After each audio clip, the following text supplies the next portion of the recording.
Hello everybody, this is Andrew Kent. Thank you for tuning in to the second edition of the Data Badger Show. It's a show dedicated to helping create community across the eDiscovery and legal operations fields. They're fields I've been in for over 20 years now, and in that time I've met a lot of wonderful people that I like to share with you, and I also would like this excuse to meet new great people. So if you are or know of these great new people, send them my way. I'd love for them to be on. Today we've got Stephen Herrera. He's with Repario. We have a conversation about AI that I think is probably one of the most enjoyable conversations I've had on AI in quite a while. We also talk about relationship building and how important that is to fostering that sense of community and also to getting things done. I think you'll enjoy this show. Make sure to subscribe. I appreciate it. Thank you.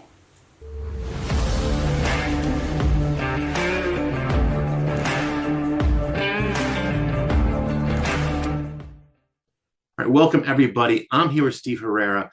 He is a AI leader, dad, eDiscovery adventurer, boy aren't we all, a zealous client advocate, member of the Hispanic Bar Association, a people connector, and all around a good guy.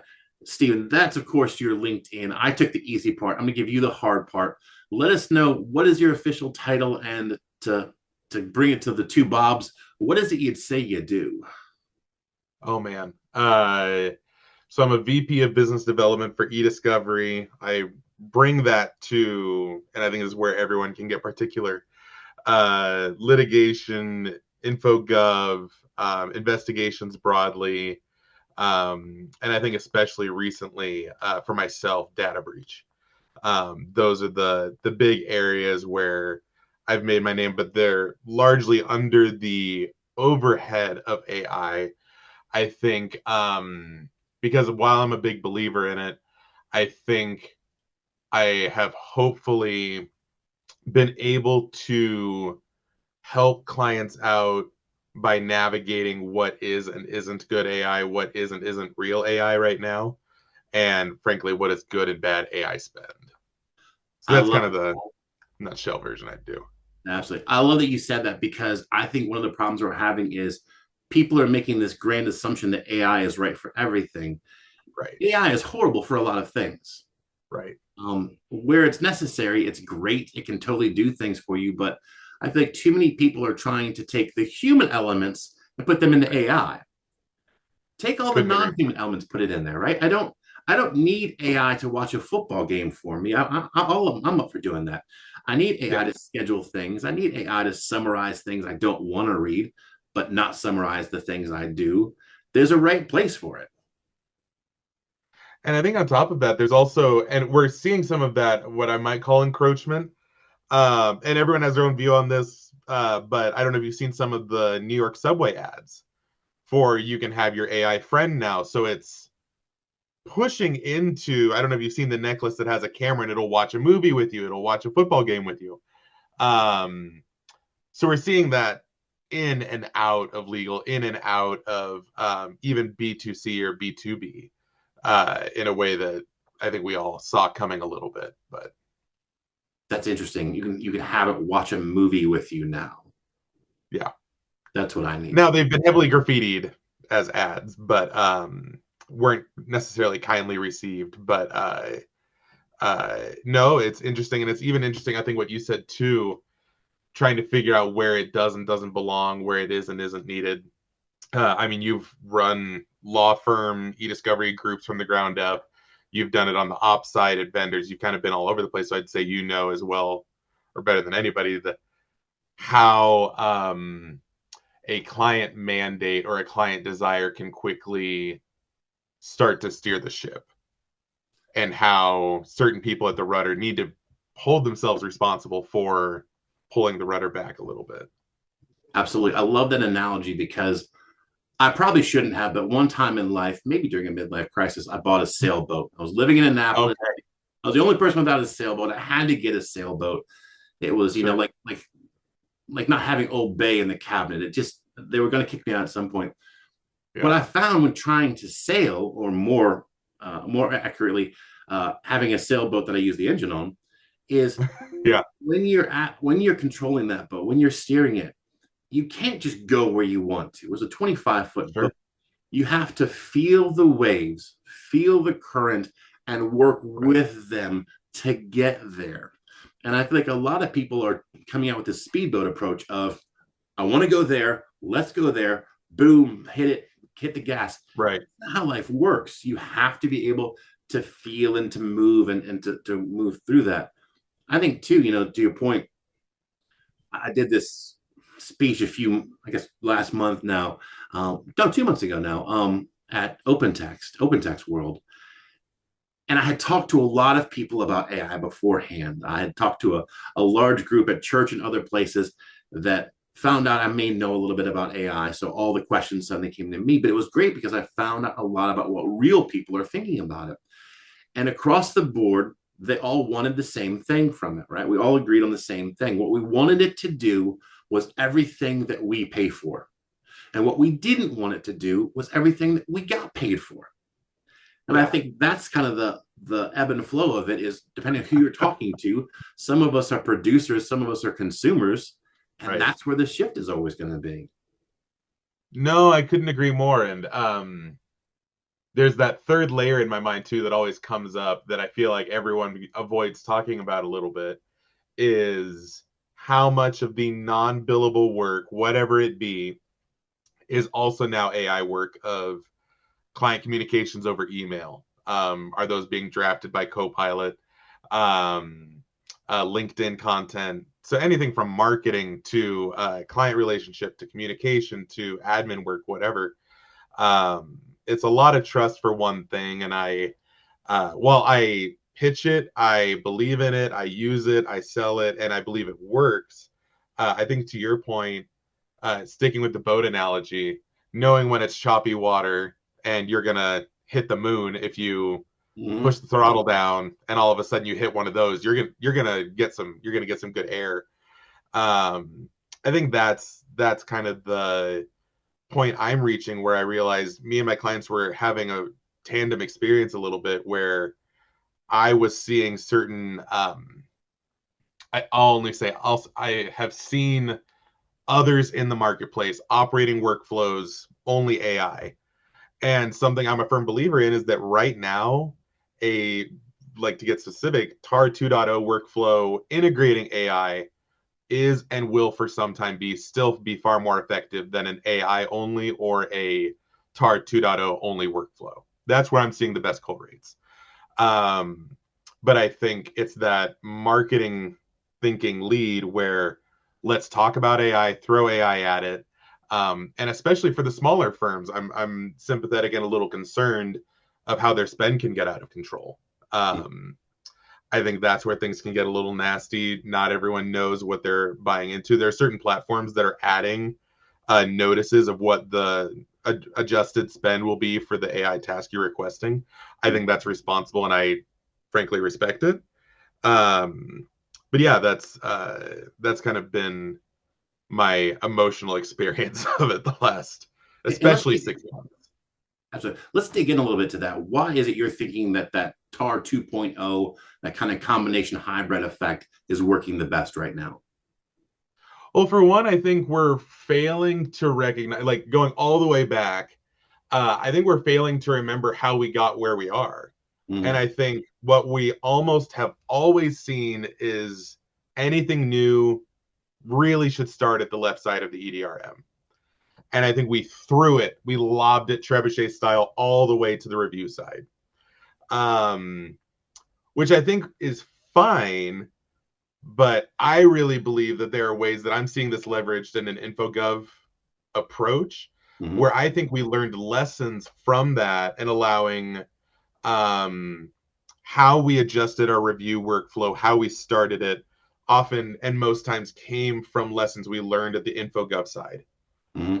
Understanding how data is structured, understanding how people store their data and manage and use their data, because that's what we're talking about, is people using data.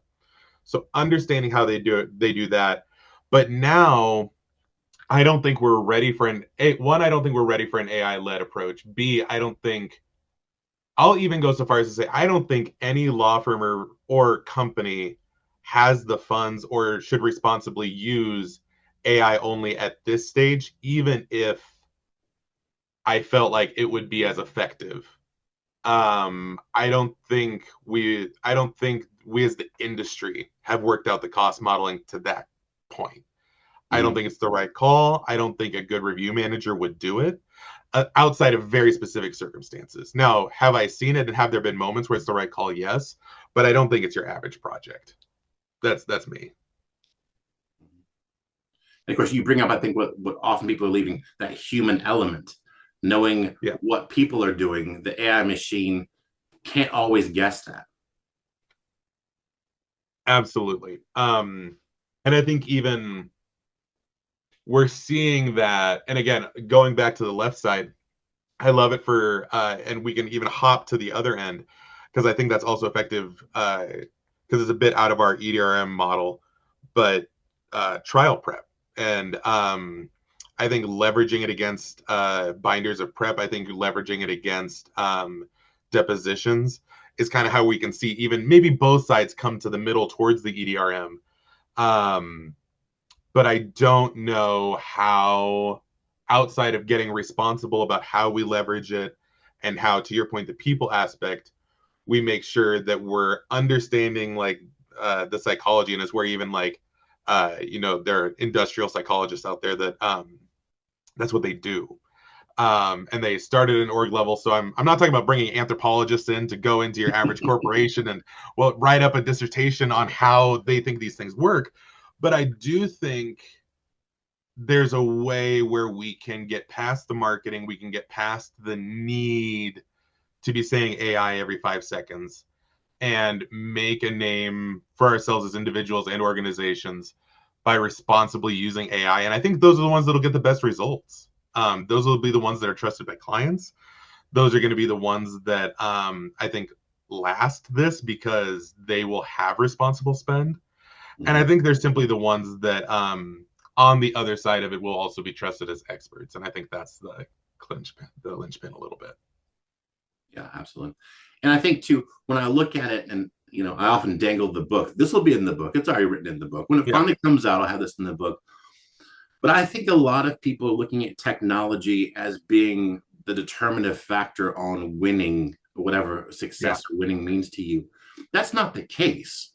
I think technology is really the entry ticket to the Yes. fight. And then it's the Yeah. people, your workflows, your understanding of how to use it that's going to get you the win, because we can all get the technology, right? People are selling the technology. We could all buy it if we wanted to.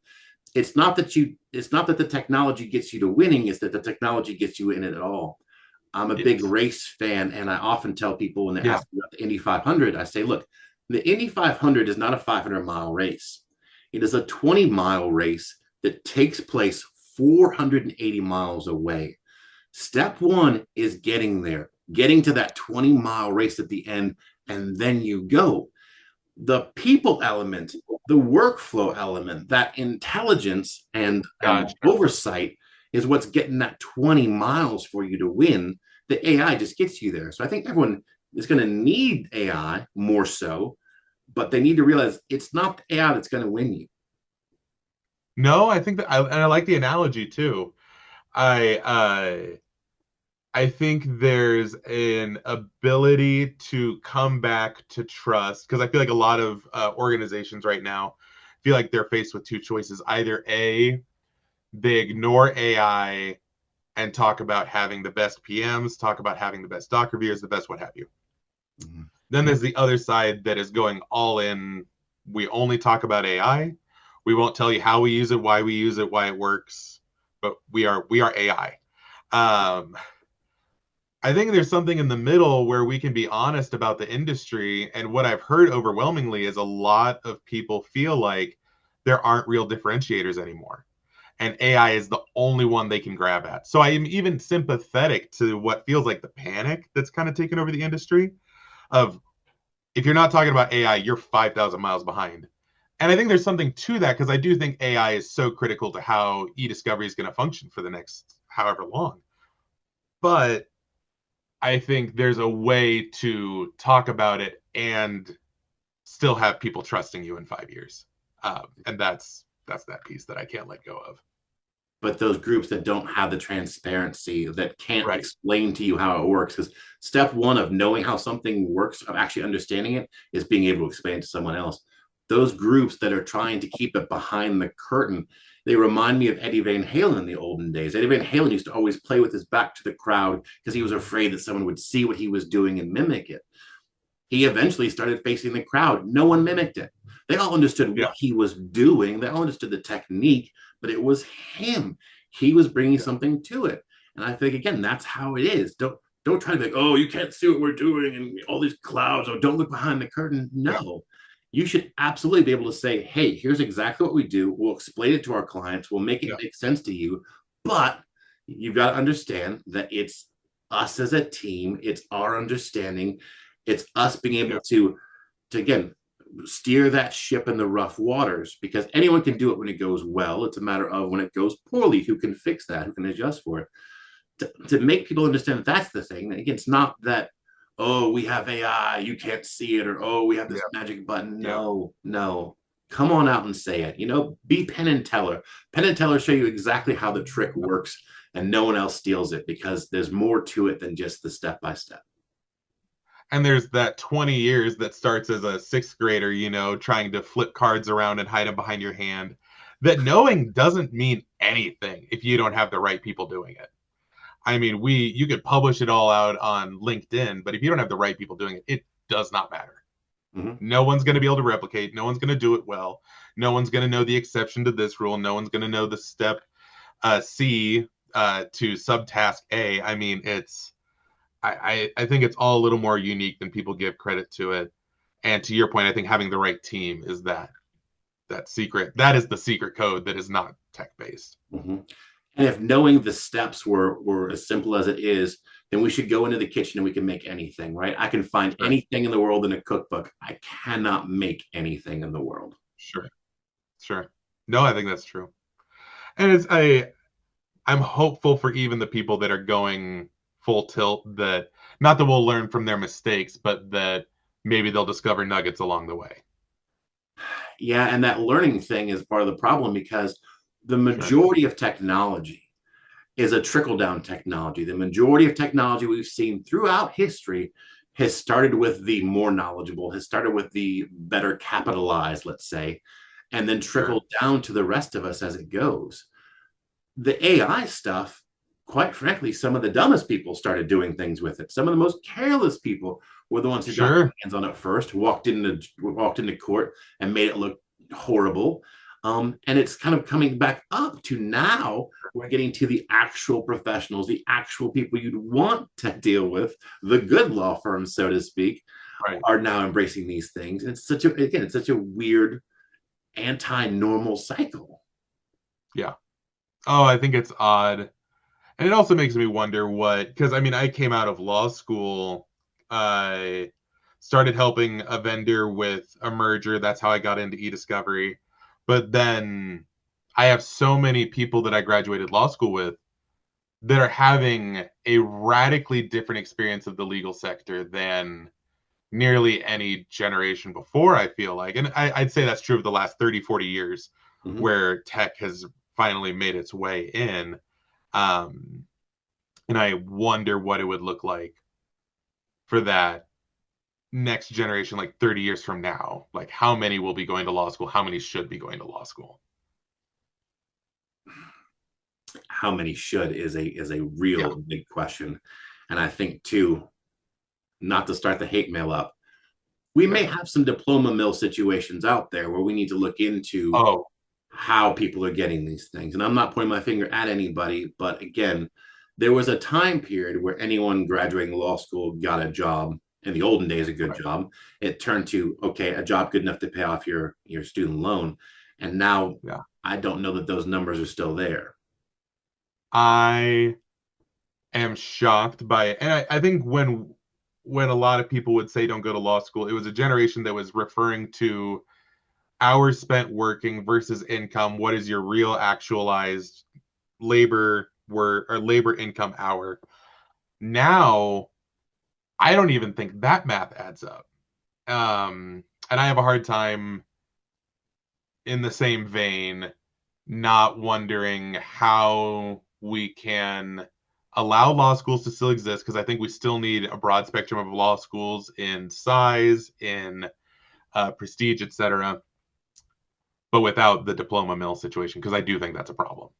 And I know too many people that have obscene law school debt and are not working in legal, and not because they decided not to. Mm-hmm. And for a lot of us, I mean, that law school loan decided what we were going to do in life. We were offered Right. jobs that we simply couldn't take, jobs that, in 5 years would have been great opportunities. We didn't Yeah. have time to plant seeds. We had 90 days and we had to start going. I mean, I know my school loan was between 1,200 and Yeah. 1,400. I'm sure now that's nothing. Yeah. Oh, it's bananas. I think I saw the average undergrad student loan debt, and I'm sure I have this wrong, was north of 100 grand now for those that do have it and it was not paid through whatever means. Um, and it makes me wonder about, I don't have the most recent numbers on law school debt. I thought it was north of 200.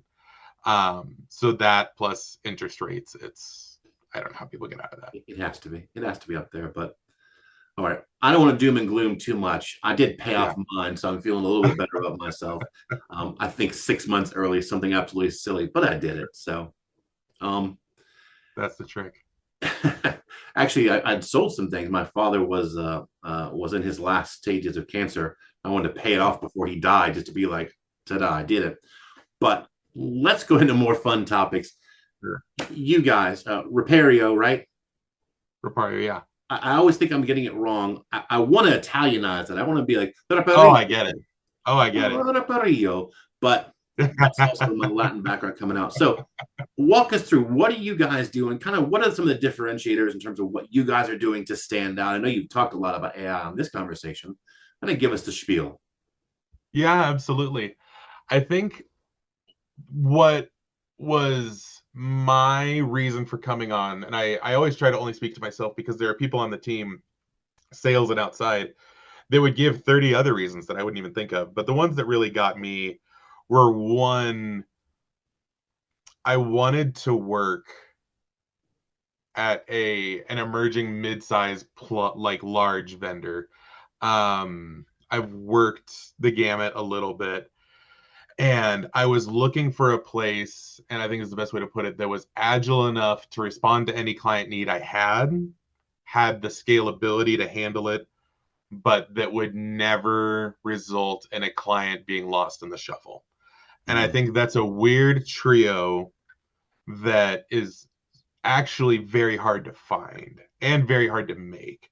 Um, I think it requires a certain depth of communication with the executive leadership, where they are involved to some extent with the day-to-day operations. And I think when you reach a certain size, I don't even blame anybody that that's not really possible. But I think when you go down a little bit in size, I saw trouble being able to scale up where I would be able to handle any client. So it's that weird middle ground, that kind of like 67% percentile of size, Mm-hmm. and global reach without being all over the place to the point that you don't know anyone's name and can't get anything done. I think that is what brought me here, and what has kept my clients here, is the feeling that they'll never be missed, or they'll never be missed in the shuffle, is what I mean. That was the key for me. That and the people, best PMs I've ever worked with, best forensics techs I've ever worked with. Simply a great team, and I think they all believe in doing a job well, um, which matters deeply, I think. Oh, absolutely. And I always say, I hate people say better. They're always like, my team's better. And whenever you ask them, what does Yeah, better mean? They'll just tell you better again. It's like, I heard yeah, you. What I yeah, really want out of people is to talk to me about their engagement. Why is your yeah, team engaged? Why does yeah. it matter to them? Because that's what's going to get me there in the end. That's that 20 miles at the end of the Indy 500. That's how I get to No, true. success. No, I actually, and I still like that analogy, because that makes a lot of sense, and I think it's very applicable to eDiscovery. I think I'm also still a big believer in that the sales rep can make a big difference.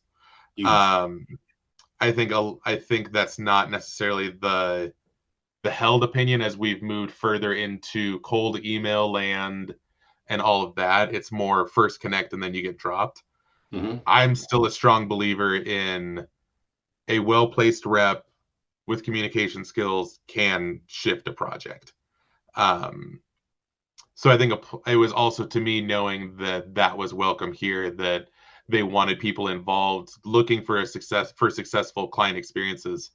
I think that also made me feel like, okay, like there's no brick wall to run into. There's no world where I'm gonna have to say too bad, see you later, or even be told to leave a client at the ops door. I think it's that kind of handshake maneuver that sold me on it. Yeah. And there are a lot of places out there that are still kind of doing the timeshare effect of it, where Yeah, the salesperson is a salesperson as opposed to the salesperson being your advocate. Because when you right, have that advocate, when you've got, I've got a guy, I've got a girl there who's actually looking out for me, who's building a relationship, the level of success is astronomical. I'm going to get success from that, or at least I'm going to find out quickly that it's not successful because that right, advocate's going to go somewhere else. And I love right. that point too about that middle ground in terms of the size of the company. I read a book several years ago that pointed out that to be successful, little companies need to look big, big companies need to Sure. look small, but Yep. there's that middle ground there that they don't have to play any games because they're at that great size where they meet most customers, not everybody, but most Right. customers. No, I completely agree, and I think it's the ones that I think started small that grew into that midsize and chose to stay there. There's something about that marker where leadership decided we're not going to become a big box shop. Mm-hmm. Um, that I think speaks to they knew how to grow it from zero and they knew how to keep it. And that's something I when I see in any industry in anything I buy, me myself as a buyer, if I see someone has had the same clients and isn't simply new logo after new logo, but you've had the same person buying from you for 10, 15, 20 years, that's who I want to buy from. Mm-hmm. That's always who I want to buy from. Like they're doing something. They're doing something I want to be a part of. Yep. Relationship selling, can't say it, is often the buzzword, but it's a very real thing when done Right. appropriately. No, no, and I don't think it can be taught either, frankly. I think it's an attitude and uh I'll even call it a heart posture. Like I am going to relate to these people. I don't think you can fake it if you're coming in only trying to get money out of people. I Mm-hmm. don't think you can fake it. And people I talk to will get tired of me saying this. I understand, and I'm fine with that. I don't want to train people on behavior. I want to train them on knowledge. You can't Yes. train somebody how to build that relationship in an authentic way. I can teach them how to do some markers along the way that make it look that way, but to really engage and grasp how to do it, that's just a thing in you. That's just a way you treat yourself. That's just a way that, that's just you. There's nothing around it. Yeah. If you're not that, don't bother. There's so many people I've interviewed for sales positions, and literally in the middle of the interview, which always turns out short, I want to tell them, I want to be like, you know what you should do? Find a different career because this is it's Sure. not for you, and that's fine. It's not for me. I admit that I can build relationships. I can't sell things to people. It's okay. It's a weird industry. I mean, it's a weird and it is odd having it in the background of relationships of it's someone's job, they want to sell something. And I think that's where that trust comes in, and especially a lack of rush. I think rush is the thing that even if the trust should be there, and even if the person is genuine, if that person is rushed to the point that they feel like they don't have a choice, it Mm-hmm. won't even matter if they still have I feel like it affects things. And I think the best relationships I've built have been with people that I still do work with today that we didn't work together for, and I mean years before they said, okay, can you do this project for me? And it took off from there. Mm-hmm. Um, and I think people love to dog on forensics work. And it usually started with like, hey, I have this emergency thing. Can you do but then it gets out of forensics, it gets into the other spaces, and they build the trust. They realize they can trust you personally and professionally, and it eventually happens. It's always the emergency forensic. You're Right. repetitious when you say emergency forensics. Yeah, I think when you look at it, it's almost like some people are doing this tourist pricing, right? When you have a tourist, Right. go ahead and make your money right now. They're not going to be here tomorrow. We're making a money Right. right now, Right. right now. That's not the way the industry is. Right. You have to be able to say to them, you have that trust and say, hey, this isn't right for you. We're not right for this.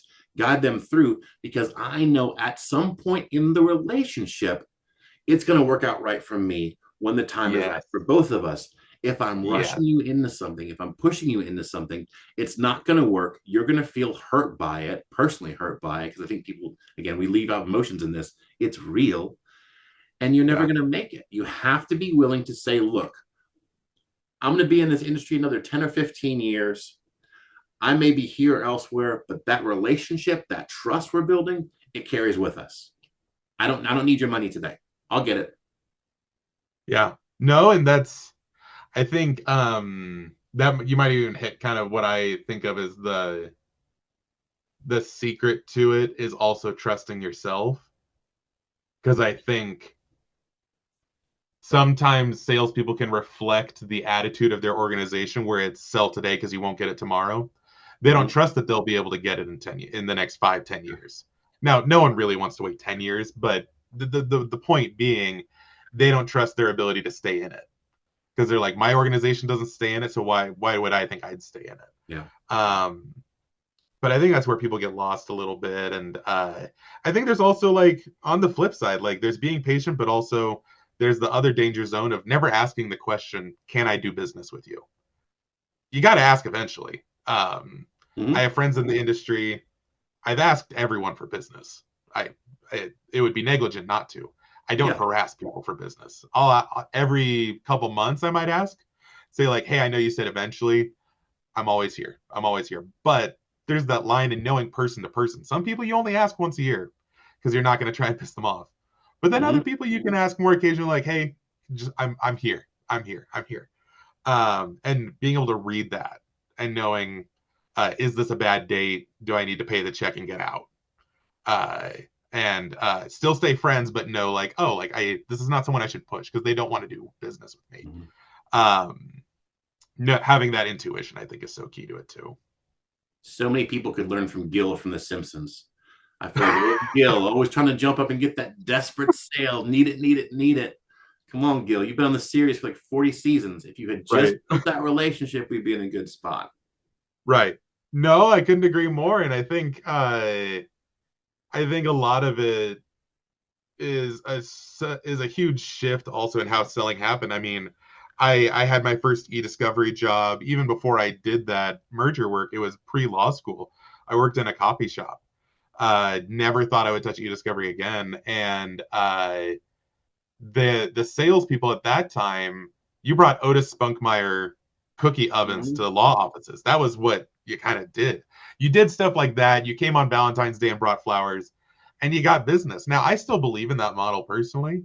I'll go out with like a box of donuts and like one of my me flyers, like with some of my information, and I'll drop them at a law firm. And it still works. And I think it still works because everyone has gotten, I won't say lazy, but inundated with tech to the point that that's the only way I can reach out to people. There's no way I can walk into a law firm cold and say, hi, this is who I am. No pressure, but if I can ever help. People love that. And I think it's because it's so rare these days. People don't want to look you in the face. People don't want to shake your hand and put their name on the line. I don't know. Yeah. And in the olden days, and by old, I mean like 20 years ago, Yeah. you used to be able to get, if you got past the security guard in a building, the elevator would take you to any floor you push the button on. These days, with all these lockdown elevators, you can't, cookies don't get you in anywhere. The cookie was just an excuse to get past the receptionist. But now it's, I don't know, it doesn't do that same thing for you. But again, showing yourself as being a person, showing yourself as being actually available. You know, I read somewhere that you're not, often we focus too much on wanting a target to like us, we forget that we Oh, need to show sure. them we like them. Right. And sometimes that gives you the opportunity to, hey, I like you. I'm not just Yeah. wanting you to like me. I want this to be back and forth. This is mutual again, building that relationship. No, yeah, and I think sometimes I love that because it translates into taking that risk of finally getting past the point of like, oh, look at this thing I have, look at this AI piece, because it can be kind of reflective, like let's talk about me and what I do. Um, and getting to that point of even maybe saying, and I did this 2 days ago, or I was yesterday, look at a prospect and say like, it's like, and it sounds weird coming out of your mouth, but I think people like the directness of like, I want to work with you. I've heard great things about your organization. I'm going to be direct. I want to work with you. Mm-hmm. How can I bring something to you so that I'm not simply asking for work? How can I bring something to you that makes that possible? Because I want to work with you. And I think people like that honesty. Mm-hmm. Like, because when you reach out to somebody, they know why you're reaching out. Um, but I think that's, I don't know, even where the best PMs come in, because if you have a project and you bring it in, the best PMs are also, I think, some of the best salespeople. Oh, absolutely. Asterisk should maybe sometimes get commission. Gonna feels irresponsible not to throw that in as a salesperson. Because I have to say, I win and keep business by the best PMs. They're part of that mix, and they're often selling in the background. Here's this other thing we can help with. Have you heard about this? I mean, I cannot take credit for all of that. And I will say, even if a good PM doesn't help you keep business, a bad PM will run off business in a Absolutely. heartbeat. Absolutely. I can't tell you how Could many not agree times more. I set up a relationship. We started something I thought was going to be a big project. They gave me an Yeah. idiot PM, or quite frankly, a rude PM, and we were done on the first day. There's no time for that. And I think that's also a piece of it too, is people forget geography and people forget the tradition of law. It's deeply personal. Mm-hmm. And I think I'm not going to say attorneys are emotional, but I won't say they're not, because there's a respect for tradition, there's a respect for how communication happens. Um, that this is a profession, still a true profession. And when there's that email that says, please do this by, or whatever, that you see from other people's channels, that you see on LinkedIn, whatever, it makes you shudder a little bit because you're like, I can't ever see that email. I cannot ever see that email. Um, but then it's also training the PMs and not running PMs into the ground. Yes. That's another piece. Because I can only reply to so many emails, and if you give me 5 million emails to reply to, they're not all going to be that long. Um, and that's where it's also how you treat the PMs. Yeah, absolutely. We could do several sessions just on that. Believe me, I am Yeah. definitely pro PM. You find great people and you make them horrible often in this business, and we have to protect some people. Oh, the PMs go on the lifeboats first in my mind, but Yes, but they also have to build the lifeboats first. right. All right. See, Tell I everyone where the lifeboat is. Show them how to row it. Yeah. constantly, yeah, I could make so many. That analogy is a session in and of itself because I'm thinking of a million things there. I've Right. had a great conversation. We again didn't Yeah. really plan any of this. I think that's the beauty of again having community, building relationships, is we can just start talking and we're done. There was about 8 things. We didn't get to any of them, and that's fine because I had a great conversation with you. I hope the people watching, if they made it this far, I hope they enjoyed it. I don't know why they wouldn't. Is there anything you want to say there before we wrap up? Oh man. I think no, only that I still believe in the e-discovery industry and our ability to all stay a small industry. I think that's what everyone says who's been in the industry 5+ years is it's such a small industry. It's such a small industry because you really realize you see the same faces everywhere. And I think I still believe in our ability to make it a healthy community. Mm-hmm. Um, one where you're not burning bridges wherever you go. And I think that's the thing that I think will continue to foster that trust, whether it be AI, whether it be internal things. Um, I think it's remembering, hey, you're gonna see that person. I don't know if it's 6 weeks from now or 5 years from now. You will see them again, and they will remember you.